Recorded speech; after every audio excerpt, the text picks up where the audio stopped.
mais um episódio do videocast Sem Contraindicação, o videocast da Unimed João Pessoa. Eu sou Linda Carvalho, toda semana estamos aqui junto com os nossos convidados para trazer dicas, orientações para você cuidar mais da sua saúde. Olha só, nesse mês nós temos a campanha Junho Vermelho. É uma campanha nacional de incentivo à doação de sangue, né? Esse ato solidário que inclusive vai ser tema do nosso episódio de hoje. Para você ter uma ideia, de acordo com o Ministério da Saúde aqui no Brasil, 1,4% da população doa sangue regularmente, o que totaliza aí, em média, mais de 3 milhões de doações anuais ao Sistema Único de Saúde. Você é doador de sangue? Já doou? Pensa em se voluntariar? Enfim, sabe a importância disso para a saúde, né, de todos nós? No episódio de hoje, a gente vai esclarecer essas e outras dúvidas com a ajuda das nossas convidadas. Aqui conosco, doutora Sandra Figueiredo, hematologista e hemoterapeuta. Seja bem-vinda. Muito obrigada. Prazer.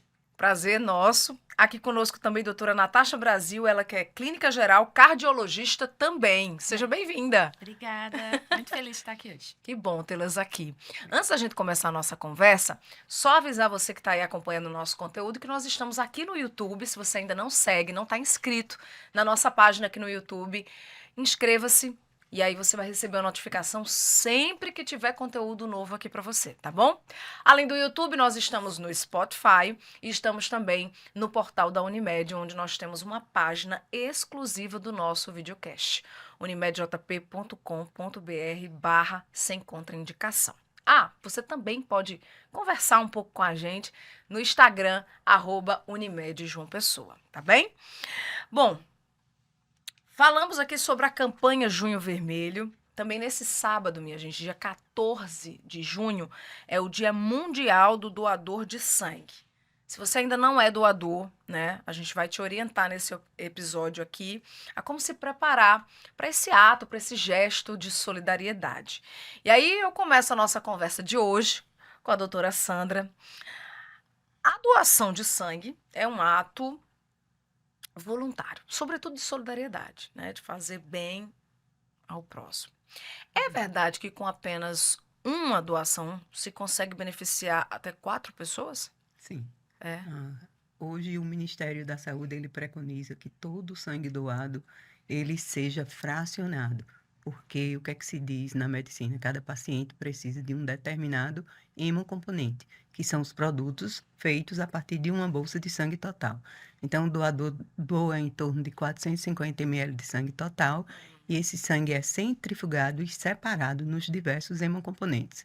Desses hemocomponentes, a gente faz o concentrado de hemácias, que é talvez o produto mais usado em todo o mundo, o concentrado de plaquetas, o plasma e o crio precipitado.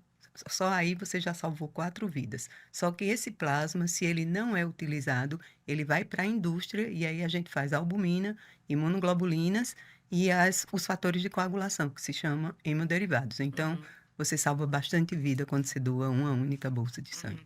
E em que casos é usado cada parte desse sangue? A gente poderia trazer aqui, doutora Natasha, também, citar aqui alguns exemplos para quem está em casa acompanhando, Sim, entender? sim. Na verdade, assim, o mais básico que a maioria consegue compreender é a parte das hemácias. Sim. As hemácias, que é exatamente quando o povo popularmente começa a falar, não, eu vou receber uma bolsa de sangue. É mais por conta disso. Então, anemias agudas, sejam elas causadas por algum acidente, algum sangramento extenso, realmente alguma deficiência, né? Que a gente tem algumas deficiências que necessitam de hemotransfusões de uma forma mais repetitiva, e inclusive pacientes oncológicos. Eles acabam que, por muitas vezes, acabam precisando dessa reposição de hemácias de uma forma, inclusive, frequente. Em relação aos outros hemocomponentes, que era o que Sandra estava falando, plaqueta a gente vai repor realmente quando há necessidade, ou seja, uma plaquetopenia evidente, com um sangramento. Então, são em pacientes que a gente vê, por exemplo, por muitas vezes, principalmente sazonalmente, nos pacientes que têm dengue, Tem pacientes que têm dengue, que têm sangramento ativo, que ficam plaquetopênicos graves. Esses você vai precisar repor a plaqueta. Em relação aos outros dois, que é o plasma e o crio precipitado, eles já têm indicações mais formais. O plasma você faz também, principalmente pacientes cirúrgicos, né, Sandrinha? Sim. E o crio precipitado é mais em pacientes que têm uma deficiência do fibrinogênio, que a gente, inclusive, quando faz a dosagem, quando há necessidade, a gente faz uso desse hemocomponente. Ô, doutora Sandra, em quanto tempo o nosso organismo consegue repor a quantidade de sangue que a gente doa? Então, a gente doa em torno de 450 ml de sangue, tanto o homem quanto a mulher. A bolsa, ela tem 63 ml de anticoagulante, que é um produto que é usado para o sangue não coagular quando sai da veia, Certo. e fica mais ou menos 400, 450 ml de sangue. E- Isso a gente consegue repor Sim. rapidinho, mas o que é que se preconiza? A mulher tem sempre, né, praticamente ela tem um pouco menos de ferro do que o homem. Por quê? Sim. Porque a mulher engravida, a mulher amamenta, a mulher menstrua. Enquanto ela está nessa idade fértil, ela tem menos ferro do que o homem. Então, o que se preconiza é que, para a mulher, ela doe a cada 3 meses, pelo menos. E o homem pode doar a cada 2 meses. Então, por quê? Porque o homem tem uma massa eritrocitária maior e mais ferro. Ele não tem mecanismo de perda de ferro, exceto sangramento. Mas o volume plasmático e o volume plaquetário, ele é reposto muito rapidamente, porque você perde e o organismo está sempre formando. O que demora mais a formar são realmente as hemácias, que representam nosso maior estoque de ferro dentro do nosso organismo. Então, quando a gente perde sangue, quando a gente faz uma bolsa, a gente perde um pouquinho de ferro. Sim. E é essa demora de 3 meses para a mulher e 2 meses para o homem que é preconizada. Entendi. Queria encaminhar aqui a nossa conversa para esclarecer algumas dúvidas, alguns questionamentos sobre o perfil do doador de sangue, né? E também as restrições. Né, doutora Natasha, quais são aí os pré-requisitos para ser um doador de sangue? Certo. Para você doar sangue, primeiro tem a idade. Tá. Você tem que ter entre 16 e 69 anos de idade. Se você for menor de idade, ou seja, abaixo dos 18 anos, você também tem que ter uma autorização do teu responsável legal. Tá. Esse é o primeiro ponto. Aí, o segundo ponto é que você tem que ter acima de 50 quilos. Então, o Certo. paciente principalmente os pacientes que têm baixo peso, é como ela estava comentando, a questão da reserva, principalmente, para você poder fazer essa doação. Fora isso, você não pode ter nenhuma doença que a gente considere que são, como é que eu posso dizer? Transmitida pelo sangue, que possa Isso. ser transmitida pelo sangue. Perfeito, perfeito. Aí, de toda forma, então, seria pacientes que têm HIV, hepatite B, hepatite C, então, e pacientes também têm algumas restrições que a gente chama de restrições temporárias. Certo. Por exemplo, paciente que fez uma tatuagem. O paciente que fez uma tatuagem recente, se for num local que a gente considera super seguro, que utilizou todos os métodos de higiene e tudo, você deixa em torno de 6 meses para você conseguir poder doar. Se for num local que você não tem como provar com objetividade isso, é pelo menos 1 ano. Paciente, por exemplo, que fez piercing, uma grávida, uma paciente gestante, ela não pode fazer esse tipo de doação. Até mesmo no puerpério, ela tem que esperar pelo menos mais que 180 dias depois disso. E, além disso, tem umas restrições do ponto de vista, como é que eu posso dizer, de perfil. A gente sempre fala que o paciente tem que ter tido boas horas de sono. Então, você tem que ter pelo menos 5 a 6 horas de sono. A gente diz 5 se a gente olhar realmente a cartilha, mas quando a gente vai conversar, realmente seria melhor se fosse acima de 6 horas de sono. Que o paciente não esteja em jejum e que ele também não tenha tido nenhuma refeição gordurosa, assim por dizer, pelo menos nas últimas 4 horas. A gente sempre acaba estendendo para a refeição anterior, porque tem muito paciente que, às vezes, ele realmente, antes de vir para cá, ele foi lá e comeu uma coxinha. Então, uma buchada. Então, existem essas restrições, assim, que a gente fala que são pequenas, mas tem que ter. Paciente gripado, é um paciente que não pode fazer doação de sangue naquele momento. Quem tiver com síndromes gripais, Não então não pode. pode, Tem não que esperar pode. quanto tempo? Uma até? semana, são Uma 7 semana. dias pelo menos, Tá. para você fazer a doação. Certo. E pacientes que receberam vacinas também. Tem paciente que recebeu vacina. Qualquer vacina? Não, existem Tá. tempos determinados para Pra cada cada vacina. vacina. Por exemplo, a do Covid é 1 semana, né, Sandrinha? Isso. Enquanto que, por exemplo, a da influenza são 2 dias, É, tem algumas Da dengue, vacinas, 1 mês. 1 mês. Tem algumas vacinas que ela tem um tempo de extensão um pouco maior. Certo. Mas são Gente, pontinhos que a gente acaba, no dia a dia a gente é acostumada, mas A gente realmente... termina preconizando as vacinas e dá um mês para todos, porque cada um tem um tempo e a gente Isso. estipula um mês É. depois da vacina para você doar. E eu Agora, não- a antirrábica é 1 ano, se for Isso. para E eu não sei se você já foi em algum momento para tentar doar sangue, mas a gente consegue fazer isso até no momento da triagem clínica. Sim. O paciente ele vai chegar, o doador, ele vai chegar, ele vai fazer um cadastro prévio e a partir deste cadastro ele vai ser colocado perante uma triagem. Nesta triagem é quando o paciente vai ser colocado para doar ou não. É exatamente com esses pontinhos que a gente acabou de mencionar. Entendi. No caso de hepatite, doutora Sandra, em casos, enfim, que a pessoa teve a doença e que não pode doar sangue, quais são esses casos? Então, a hepatite A, que é uma doença que né, que se cura em 100% dos casos, quando ela atinge a criança até 10 anos, ele pode ser doador depois. Certo. Aos 18, ele pode doar. Agora, a hepatite, após os 10 anos de idade, a gente não deixa mais ser doador. Aí, inapta definitivo. Hepatite B, hepatite C, Isso. inapta definitivo. Todas três. Só a hepatite A, que é 100% curável, é que pode doar. E se ela aconteceu até os 10 anos de idade. Tem outras demandas aqui. Doadores ou pessoas, né, com doença autoimune, diabetes, distúrbios da tireoide. O que é que a gente considera para ser um doador? Tá. Em primeiro lugar, que a pessoa seja saudável. Isso. A pessoa não é para ter nenhuma doença, porque ele vai doar o sangue para alguém que já tem uma doença prévia. Sim, sim. Então, a gente tem que cercar o paciente de toda a segurança possível. É por isso que não pode doar se tiver qualquer doença. Então, o paciente que toma algum medicamento, ele toma medicamento por quê? Ele toma por conta de uma patologia que ele tem. Certo. Então, por exemplo, a mulher que toma anticoncepcional não contraindica. O anticoncepcional não contraindica a doação.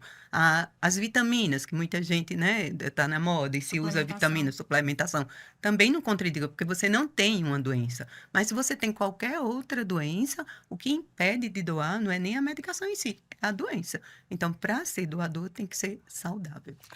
E no caso de pessoas que passaram por algum procedimento, até mesmo mais simples, com procedimentos odontológicos, por exemplo, tem alguma restrição? Sim, qualquer Tem. procedimento invasivo tem restrição. É. Porque qualquer procedimento invasivo pode levar a um processo infeccioso, nem que seja transitório. Aham. Se tiver qualquer bactéria circulando, qualquer patógeno, ele pode ser transmitido pelo sangue. Então, depois de um procedimento invasivo como esse, qual o período aí que... A gente chama para Pode cirurgias de tentar. pequeno porte 3 meses, para cirurgias maiores de grande porte 6 meses.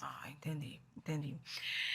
Doutora Natasha, o uso de medicamentos pode impedir a pessoa de doar sangue? Sim, Algum? sim. Qual? Na verdade, Ou quais, é né? como ela tinha comentado previamente. Ah, Não necessariamente são medicamentos que são medicamentos de uso aleatório. Por Aham. exemplo, você tomou uma dipirona, a dipirona vai te impedir de doar. Não. uhum. Mas realmente existe, por exemplo, corticoide. Né, Sandrinha? Corticoide não é uma medicação que você poderia estar usando para você fazer uma doação de sangue. Dependendo, inclusive, da dose do corticoide, até se for um corticoide de uso tópico nasal, você não pode estar usando por pelo menos 1 semana. Entenda que todo medicamento que você está colocando para dentro do teu organismo, para você pode estar fazendo bem, mas para aquela pessoa que vai receber o hemocomponente, não necessariamente vai ser bom. Tá. Então, por isso que realmente, além da questão do indivíduo ter que estar saudável, tem alguns medicamentos que têm realmente restrição. Dentre elas, principalmente os imunossupressores, que a gente utiliza realmente nas pacientes que têm essas doenças autoimunes, né? Antibióticos, né? que a gente Tomando, tem também uma não pode infecção, né? utilizar. Sim. E também até os antivirais também, que a gente Tudo. não pode ter uso durante a doação de O sangue. problema é porque você está tomando a medicação. O que é que você tem que você está tomando aquele medicamento? Uhum. E o que você tem é o que vai contraindicar a doação. Isso. Entendi. Inclusive, aconteceu comigo. Foi? Eu, na época, só contextualizando, minha irmã, ela fazia trabalho voluntário na Casa da Criança com Câncer. Uhum. Aí tinha uma criancinha que ela estava acompanhando de perto, ela se apegou bastante, e na época ela era estudante de medicina. Aí ela fez uma campanha para fazer doação de sangue, a pequena estava precisando na época, e eu fui no Hemocentro para pegar e doar. Aí, quando eu cheguei lá, como eu tenho rinite alérgica, eu estava no tratamento daquele de 6 meses do uso do Noex, que é a budesonida tópica, né? Que você coloca no nariz. e eu fui impedida de fazer a doação de sangue, porque eu tinha que pelo menos passar 8 dias sem uso do medicamento para eu poder estar apta a fazer a doação de sangue. E outra coisa que a gente deve lembrar é que a partir de uma bolsa de sangue total a gente faz concentrado de plaquetas, Isso. que é muito usado nas leucemias, aplasias, né? E é um hemocomponente que dura muito pouco tempo, 5 dias, por isso que tem sempre falta de plaquetas. A gente vê muito, né? Precisando de plaqueta, Isso, porque ele dura muito pouco tempo. E as plaquetas, elas sofrem interferência de Tudo. muitos medicamentos.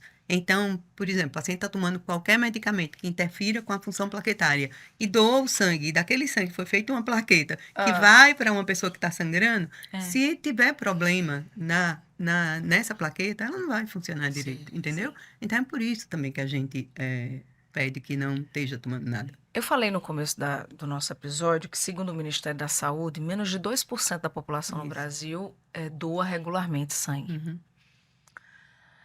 E é um assunto que há muito tempo a gente fala, né? Doação de sangue, doação de sangue. Olha, o Hemocentro está com estoque baixo, vamos doar. Sobretudo nos momentos próximos às festividades, né? Que se Isso. fala ainda mais. Na opinião de vocês, por que o brasileiro ele é tão resistente a ser um doador de sangue? Primeiro, porque o Brasil nunca passou por grandes guerras. Então, por exemplo, a OMS estipula que você tem que ter um nível mínimo de entre 1% e 3% da população doador de sangue para que não falte sangue para ninguém. Mas o ideal é 3% a 5% da sua população. E quem é que tem esse ideal? A Europa. E por que a Europa tem culturalmente essa disposição para doar voluntariamente o sangue? Por conta das grandes guerras. Então, teve essa cultura de ter 2 grandes guerras que incentivou o pessoal a doar. Entendi. E até hoje eles permanecem nessa cultura. Então, tem países da Europa que 5% da população é doadora. Nossa. Diferente do Brasil, que não chega a 2%. Eu acho que, como a Sandrine disse, é a cultura da necessidade. É. Você já passou por algo que você precisou muito, então a população se conscientiza. Enquanto que não é que a gente não precise aqui no Brasil, A mas gente até é bem solidário, né? Se uma pessoa precisar ir Sim. botar um anúncio no Você viu? Instagram, corre, gente. Você viu? Se Me tiver um fez- acidente, me né? fez sair de casa. Eu É. nem conhecia a menina e É. me fez sair de É. casa para Sim. tentar doar O para brasileiro ela. é solidário. É solidário. Mas Só que existe tanto também a questão da necessidade, porque realmente é quando alguém precisa que vão atrás, né? Não é algo Isso. rotineiro.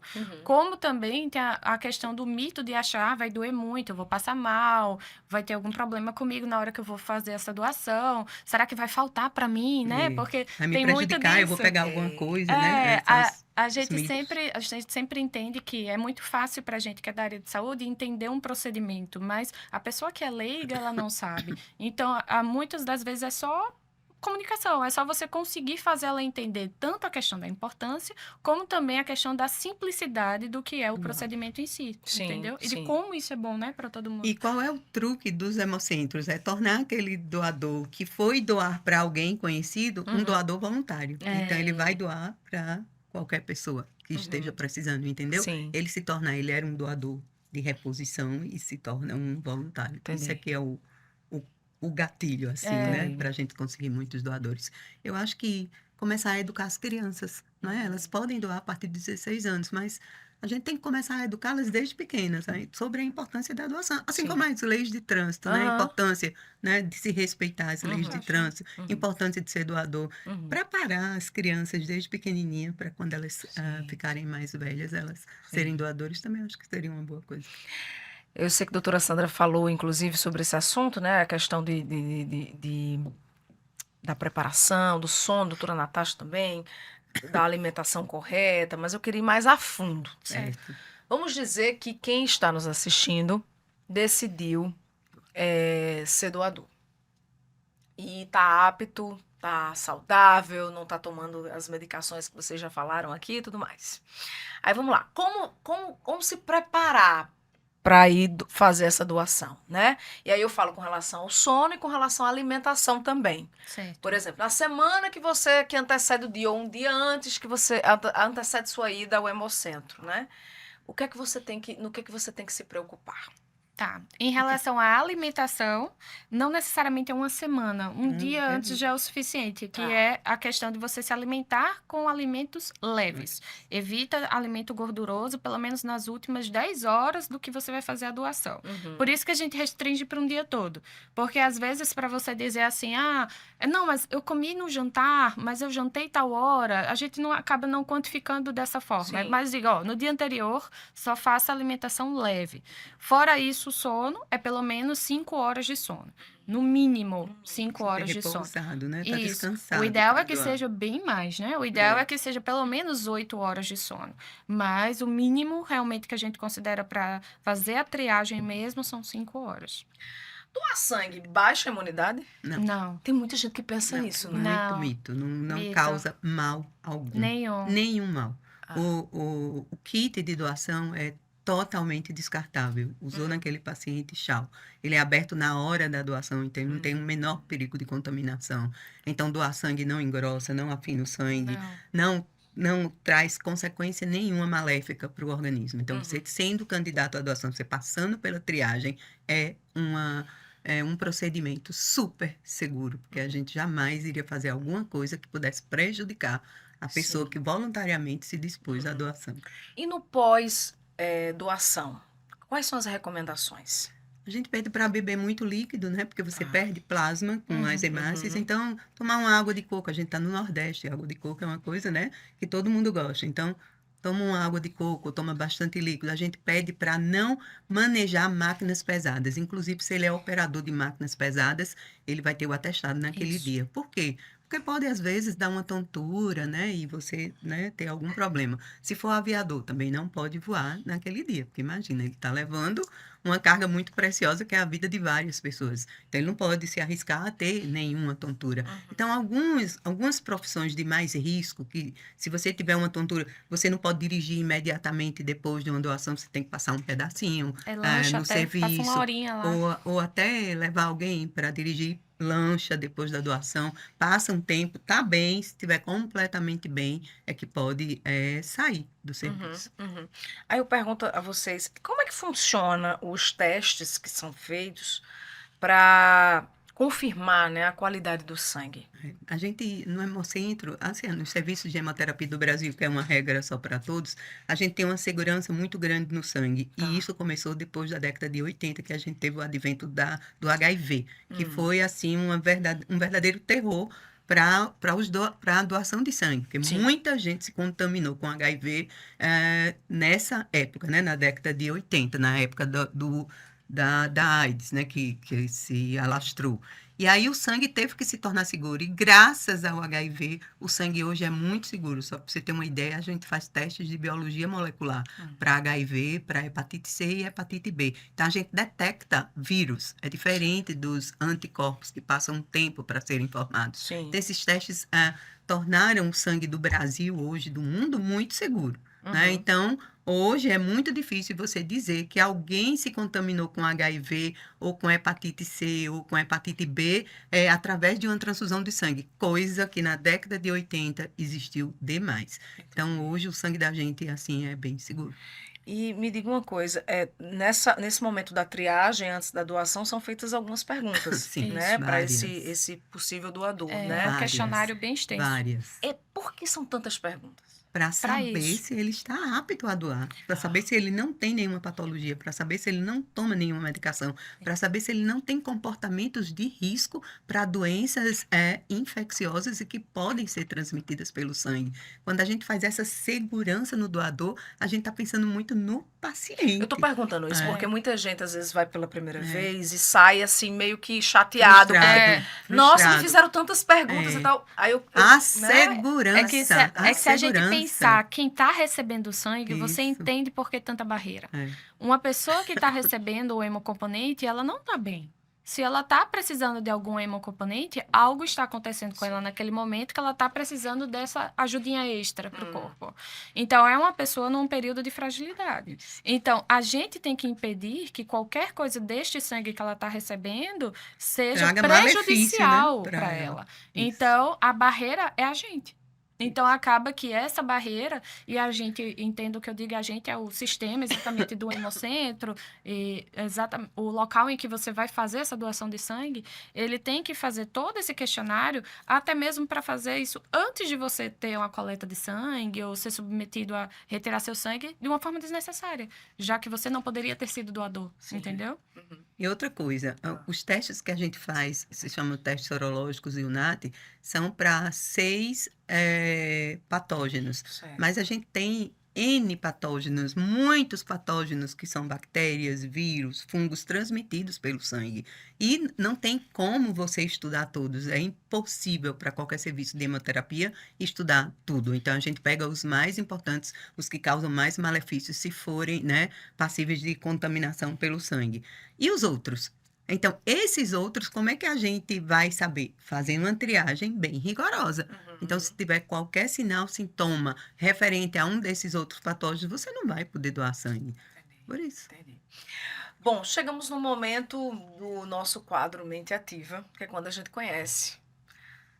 Além de conhecer mais as nossas convidadas, né, a gente também proporciona ou incentiva, estimula quem está nos assistindo a buscar ter momentos de lazer, né, hobbies que podem trazer mais qualidade de vida, a sensação de bem-estar e tudo mais. Então, vamos começar com a doutora Sandra, que além de uma fofura que a gente vai mostrar, antes eu queria falar do aspecto da leitura.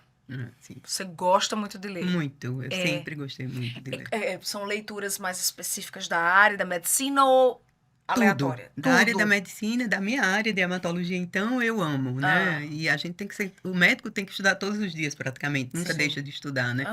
Porque é muita coisa, né, nova todo dia.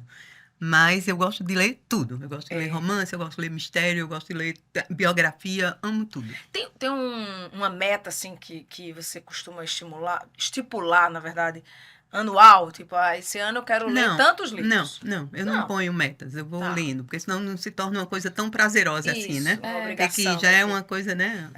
Gosta do livro ou tu gosta do Kindle? Olha, não, eu gosto do livro, eu Gosto do adoro livro, papel. né? Eu gosto também de Papel, anotar, eu gosto de riscar. anotar. Eu não sou da era digital. Eu gosto muito Não do sou papel. muito dessa área digital, eu E assim, adoro eu risco o livro inteiro. Eu Não, adoro post-it, manipular tudo, as muito páginas. Eu amo ler também, mas é engraçado. Eu tenho essa questão do Kindle, porque o Kindle você coloca dentro da bolsa, leva para qualquer lugar. Mas o cheirinho do livro, né? É irresistível, bom, né? Irresistível. Aí, minha gente, além da leitura, a doutora Sandra, ela curte um momento com a netinha, que é uma fofura. Cadê? Olha Essa isso. é a minha maior alegria. Ah, Com certeza, né? Como é o nome Os dessa momentos, boneca? Alice. Alice. Alice é uma das maiores alegrias da minha vida que Deus me deu, então eu sou muito feliz com ela. Quantos anos a Alice tem? Vai fazer 5 anos. 5 anos. 5 anos de alegria. Essa foto foi onde? Foi em Boston. Em Boston. Onde a Alice nasceu, mas hoje ela mora aqui comigo, graças a Deus. Dona da tua vida, né? Dona da minha vida e dona da casa também, de tudo. Dona de tudo. De tudo. Tudo. E olha que fofas. Ai, não dá. Isso foi quando eu conheci, porque a Alice nasceu na Muito pandemia linda. nos Estados Unidos. E eu só conheci minha netinha com 1 ano e meio. Essa foi a primeira vez que eu a vi, então imagina. Eu não queria largar.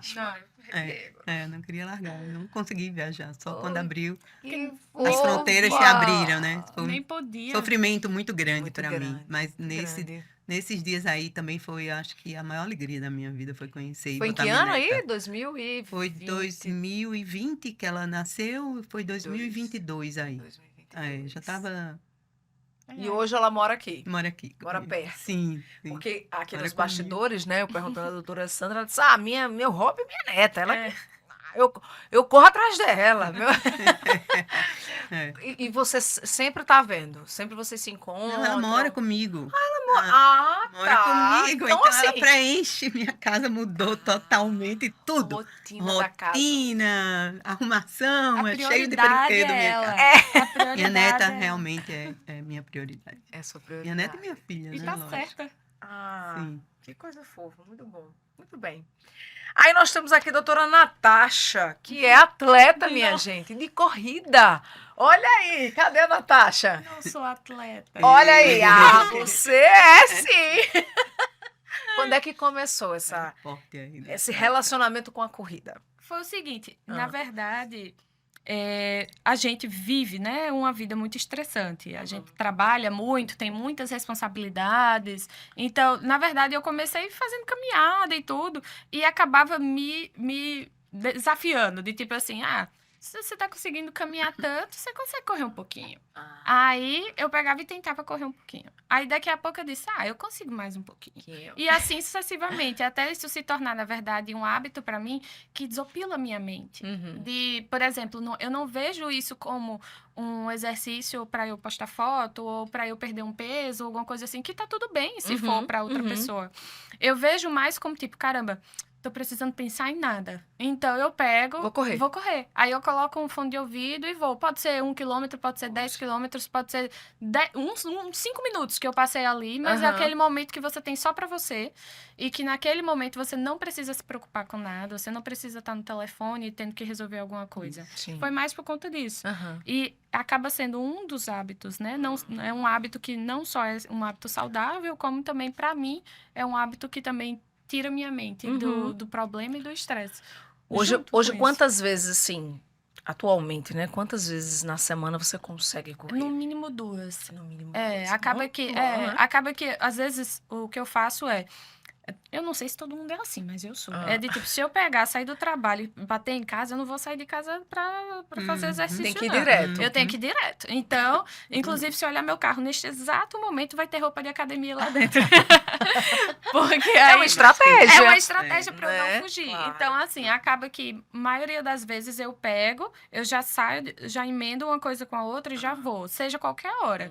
Eu não tenho o hábito de fazer, como, por exemplo, a maioria das pessoas, que eu sei que, inclusive, você também... De acordar muito cedo e ir muito cedo. Eu prefiro, às vezes, terminar tudo e fazer.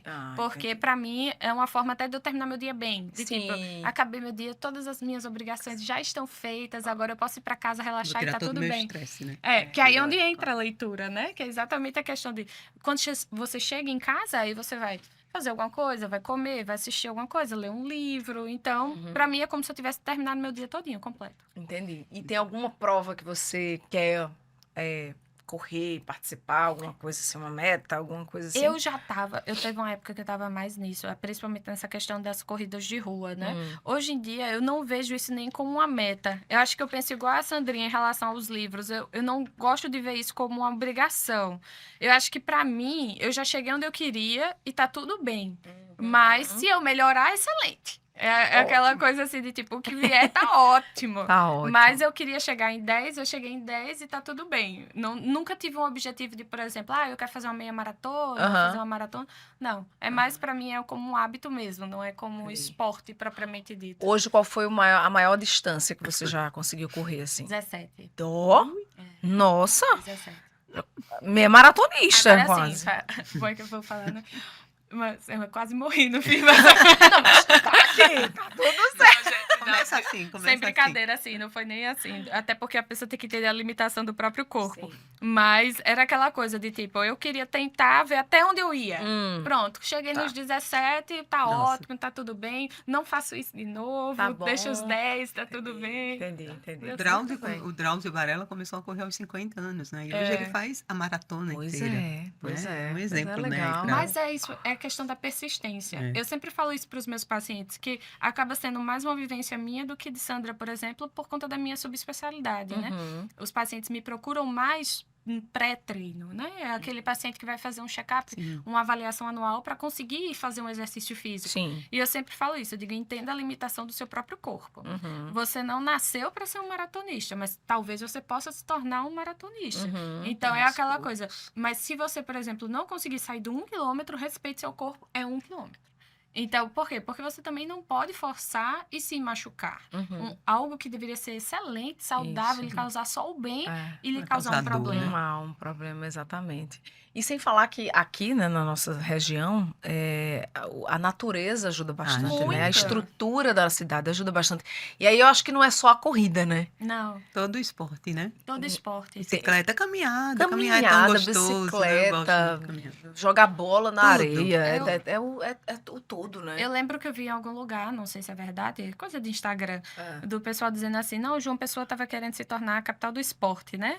Mas assim, numa brincadeira de Sim. Instagram. Aí eu até comentei isso, eu digo, o ambiente é propício. Porque, assim, não necessariamente você é obrigado a fazer aquele esporte, você só é obrigado a se movimentar. O Isso. nosso corpo não foi feito para ficar parado 100% do tempo. É. Então, o que você tem que entender é qual é a movimentação que para você é adequada.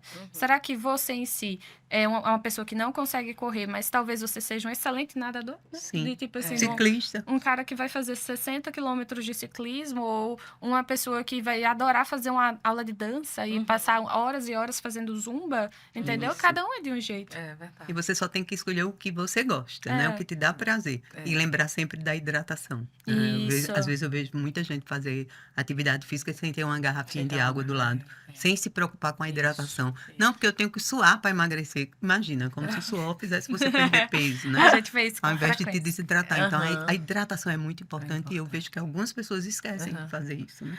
Muito bem, passado esse momento do nosso quadro Mente Ativa, vamos voltar aqui à nossa conversa sobre doação de sangue.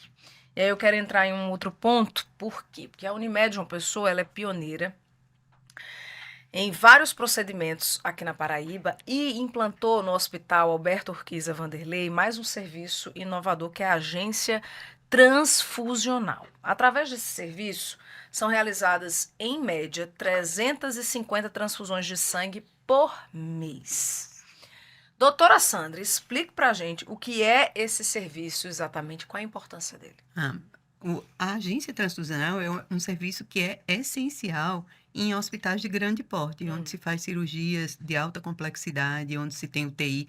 Todo hospital desse nível, obrigatoriamente ele tem que ter agência transfusional, né? Certo. E a agência é o seguinte, o primeiro mês que eu entrei, que eu fui chamada para coordenar a agência, no primeiro mês foi um grande desafio, porque entraram 3 leucemias agudas. Foi, eu lembro. E nesse primeiro mês que eu entrei, teve 700 transfusões. Nunca tinha acontecido, a média é 300, 350. E foi, meu Deus do céu, foi, né? Mas a gente conseguiu. Foi. Então, eu acho que o maior desafio primeiro, não deixar faltar sangue para ninguém. Tá. Mas a gente tem que ter uma cooperação muito grande dos cirurgiões, por exemplo, dos médicos. Por quê? Porque aquele paciente que fez transfusão ou aquele paciente em que é exigido a reposição, a reserva de sangue para uma cirurgia, ele também tem que se preocupar em abastecer os estoques. Porque é muito bom quando você precisa de um sangue e o sangue está ali, né? Mas eu digo que não tem máquina para fazer. Eu aperto um botão e sai um concentrado de hemácias. Eu aperto um botão e sai um concentrado de plaquetas. Não, eu preciso do doador. Então, o doador, até hoje, não há substituto para o sangue, né? Estão tentando fazer, mas ainda não há oficialmente nenhum substituto no sangue. Eu preciso da matéria-prima e a matéria-prima é o doador. Então, a gente tem que ter essa sensibilidade. Se eu vou fazer uma reserva, se eu vou na agência transfusional, porque o cirurgião vai fazer uma cirurgia e pediu uma reserva de 6 bolsas de sangue, eu tenho essa obrigação moral de conseguir 6 doadores. Por quê? Porque eu posso necessitar das 6 bolsas e se eu precisar, elas estarão ali. Mas quem doou? Quem doou foi o doador. Eu tenho que ter o doador. Então, é o estímulo à reposição. Então, eu tenho um maior trabalho para conseguir todos os hemocomponentes para não deixar faltar nada. Mas eu preciso da ajuda também dos médicos para repor esse sangue. Porque a obrigação de repor os estoques do hemocentro, das agências transfusionais, é de todo mundo. Não é verdade? Por quê? Porque qualquer pessoa pode precisar de uma bolsa de sangue a qualquer hora. E, além do mais, a gente ainda tem os sangues raros, que não tem à disposição em grandes quantidades no estoque. A gente tem tipos sanguíneos que representam menos de 1% da população. Então, eu tenho que ter essa sensibilidade. A reposição de sangue é muito importante dentro de qualquer serviço. E a obrigação é de todo mundo, é de toda a população, não só daquele paciente que precisa, de todo mundo, principalmente dos médicos. Porque quando o médico fala para o seu paciente que ele precisa conseguir doadores, pode saber que ele vai conseguir. Mas se qualquer outro profissional fala, talvez ele não dê muita importância. O médico não pediu, ele não solicitou, né? E aquela obrigação, eu pedi, a agência tem a obrigação de conseguir. Não é bem assim. Entendi. Eu preciso do doador. É isso, essa consciência de todo mundo que se torna essencial nos dias de hoje para que não falte sangue para ninguém. Doutora Natasha, na agência tem vários profissionais, né, atuando, enfim. Qual a importância disso para a segurança, né, do paciente? É o seguinte, os diversos profissionais eles vão atuar de formas diferentes também.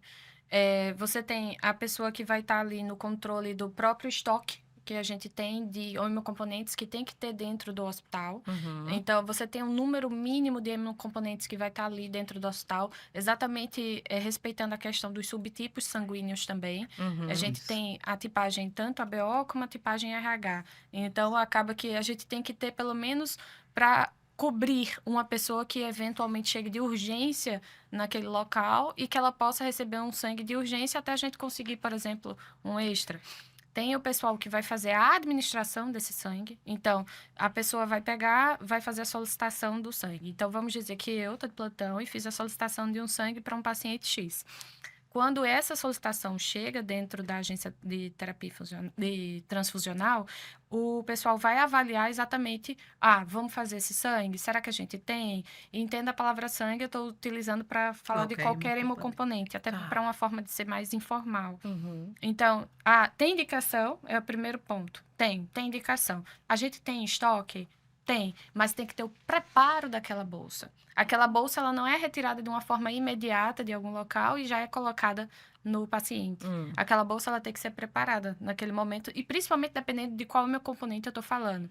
Porque, por exemplo, tem um que é congelado, então a gente não consegue utilizar ele de forma alguma, de forma imediatista. Uhum. E, além disso, você tem a pessoa que vai administrar esse sangue, que vai também... coletar a amostra e administrar. Exato. Sempre é a Porque mesma pessoa. a amostra a gente coleta do paciente para fazer exatamente esse controle de tipagem sanguínea. Então, eu tenho que coletar antes para eu saber qual é o tipo sanguíneo desse E se paciente. vai dar certo aquela bolsa dentro do paciente, se chama prova cruzada. Se Isso. aquele sangue não vai ser destruído dentro do paciente. Então, toda transfusão Tem que fazer essa prova cruzada. Que demora alguns minutos. Então, você acaba uma que... hora. Porque acaba que você tem que saber, tem alguns pacientes que ele não tem somente um anticorpo de acordo com a tipagem ABO ou com a tipagem RH. Existem outros anticorpos que você pode ter no teu sangue que te você não impeçam sabe. de utilizar aquela bolsa específica que nós temos em estoque. Uhum. Aí, fora isso, a gente tem, lógico, a parte burocrática em si também, da agência transfusional, que é exatamente como o Sandrinho acabou de comentar. Quantas bolsas a gente está fazendo, qual é a tipagem sanguínea que a gente está precisando mais, se existe algum hemocomponente que a gente precisa desprezar, se a gente precisa... Existem alguns critérios que você tem que ter dentro de qualquer ambiente de agência transfusional, de temperatura, de local, de armazenamento. Tem Então, que ser uma coisa muito organizada, Sim, né? E andar em isso. conjunto, todo mundo. E Porque... cada profissional tem sua importância por isso. E a gente tem que oferecer o produto mais seguro possível para o Exato. paciente. Tem que ser bem condicionado, a temperatura tem que estar em Adequada. ordem, tem que estar, os testes têm que estar todos na validade. Tudo tem que funcionar perfeitamente para dar segurança ao paciente. Exato. Doutora Sandra, a senhora também atua no Hemocentro da Paraíba.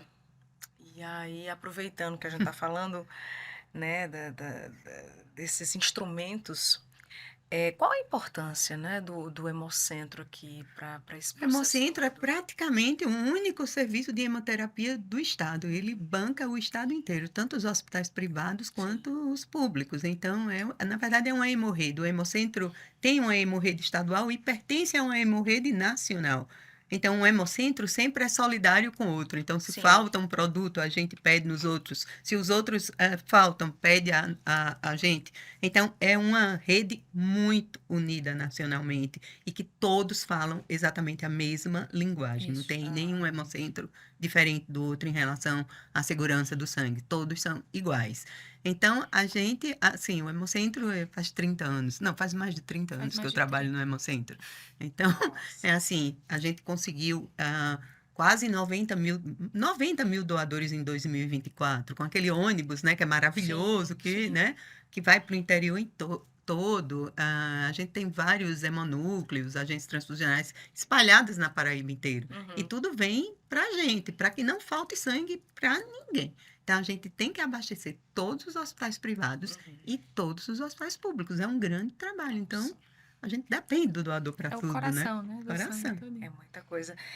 E, gente, um outro procedimento que, inclusive, né, pioneiro na Unimed João Pessoa foi a questão do uso do plasma, né? Convalescente, na época da Plasma Covid. sanguíneo durante a pandemia da Sim, Covid. Uhum. eu participei desse projeto Foi. também. Como é que funciona esse tratamento? Não, é assim, se coletava plasma de pessoas que tiveram a Covid Certo. e aquele plasma das pessoas que tiveram Covid se presumia que tinha anticorpos Uhum. contra o vírus, O né? Covid. Contra a Covid.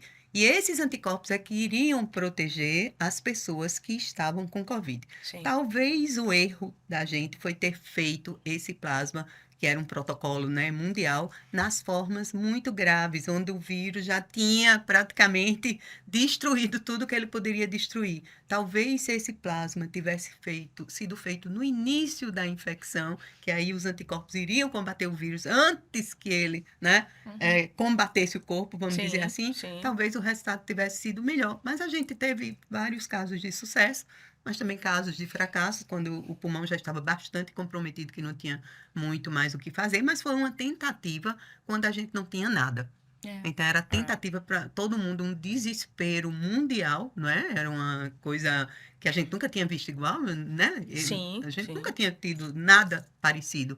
E o que é que podia fazer para salvar a vida dos outros, de todo mundo, se a gente não tinha nada em Isso. mãos? Então, foi mais uma tentativa e a gente salvou, sim, algumas vidas. Eu participei desse projeto Legal. junto com o Daniel, o pessoal do Hemocentro, da Unimed. Eu acho que toda Foi. tentativa é válida, até É. porque o nosso serviço teve um destaque nacional, né? Do Foi. ponto de vista de assistência aos pacientes com Covid, também em relação até à taxa de mortalidade, de morbidade dos pacientes.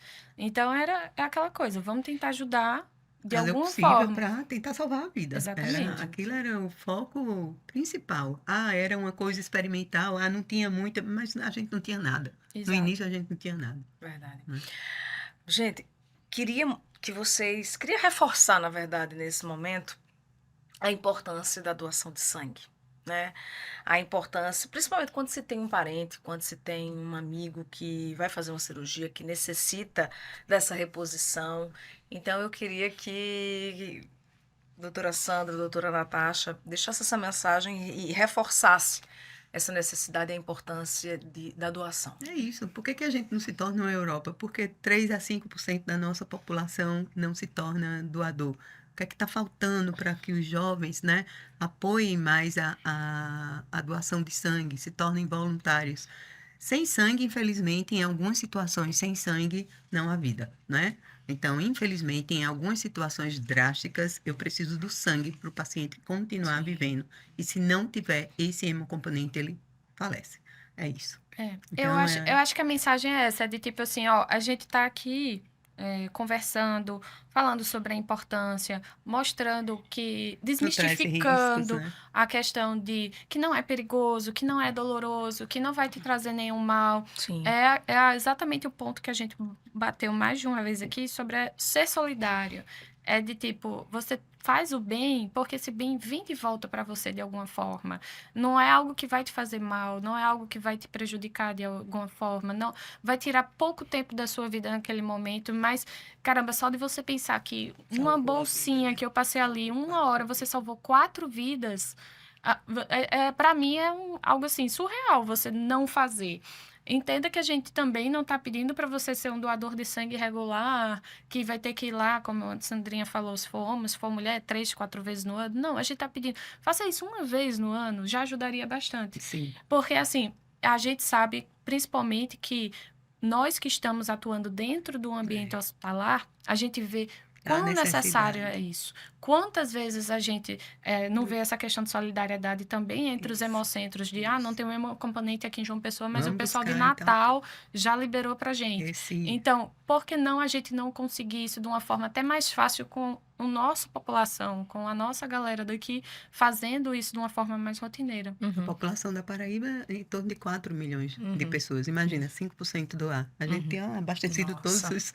Né? E não ia faltar sangue para ninguém. É verdade. Mas uma coisa muito engraçada é que eu tenho vários pacientes que já foram doadores de sangue. Eles já doaram e hoje eles estão precisando, né? E aí você vê a ironia, né? É, Qualquer pessoa pode prestar de sangue a isso é qualquer hora. verdade. A gente só sabe a importância desse gesto quando a gente precisa ou quando tem alguém perto da gente precisando. A gente Isso. entende, cai na real a importância. Por isso que esse episódio foi dedicado a esse tema, porque a gente entende que é importante que essa mensagem de vocês ela chegue ao maior número de pessoas e realmente conscientize a todos nós para que possamos regularmente ou uma vez fazer esse gesto e doar sangue. Obrigada, viu, pela presença, pela Obrigada. colaboração de vocês. Obrigada foi um pelo prazer. convite. Um prazer, né, ótimo. Natasha? Sim. Ah, que bom. Até breve. Até a próxima. Até a próxima. Tá bom? Obrigada. Tchau. Boa tarde. Até breve. Até breve, até né? breve. Obrigada. Em breve você voltará. Até breve você também que nos assiste. Semana que vem tem mais um episódio. Lembrando que você consegue estar sempre ligadinho e conferir também outros episódios do nosso videocast no portal da Unimed, também no Spotify e aqui no YouTube também, tá bom? Até semana que vem. Obrigada pela sua companhia e aproveite para encaminhar esse conteúdo para mais pessoas. Até semana que vem.